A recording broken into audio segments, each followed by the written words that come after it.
Good day and welcome back to the Vitality Project. I'm Dr. Bob.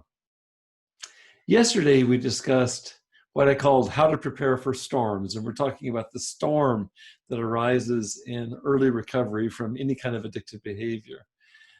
More specifically, we talked about getting real with ourselves and with others about the extraordinary challenges that come both physically and emotionally when we withdraw from something that we've been addicted to before, whether it be a substance or some other compulsive behavior.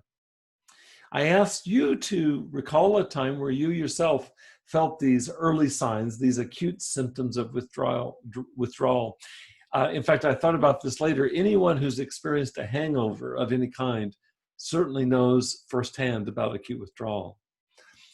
Now, I wish I could assure you that once you've made it through this acute phase, this earliest phase of recovery, that you'd be in the clear. I wish I could say that to you. But if I did that, if I told you that, I'd be some combination of dishonest and I think naive.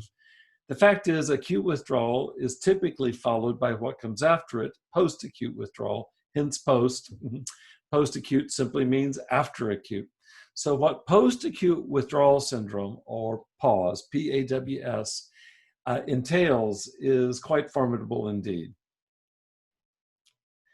For most often, at least a few months and sometimes a year or more, the individual who's in early recovery experiences the up and down, the ebb and flow of, at the very least, the very same three brain and body changes we discussed earlier here in previous posts. Maybe you remember those. We talked about addiction's biological impact on the brain in three primary ways. We talked about a numbed pleasure response, where pleasurable activities no longer have much pizzazz. We talked about increasing craving, which is associated with irritability and preoccupation. And we talked about decreased self-control, which manifests itself in terms of impulsivity and oftentimes increased aggression. For more details, please go back to our earlier posts in the last week or two. We've delved deeply into each one of these brain and body changes.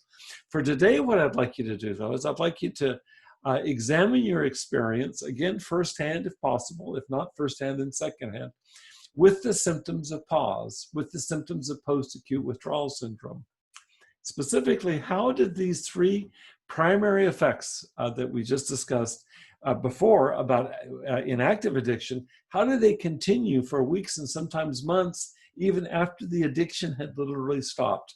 We're talking about the earliest period of recovery. And while we're on that, what other symptoms of post-acute withdrawal might you have experienced? We'll be back tomorrow to discuss how incredibly important it is to develop this kind of self-awareness, especially during the earliest time of recovery that's critical to success in the long run. In the meantime, I want to thank you for spending part of your day with us here at the Vitality Project. It's much appreciated. Please stay safe, be well. I look forward to seeing you back here, hopefully tomorrow.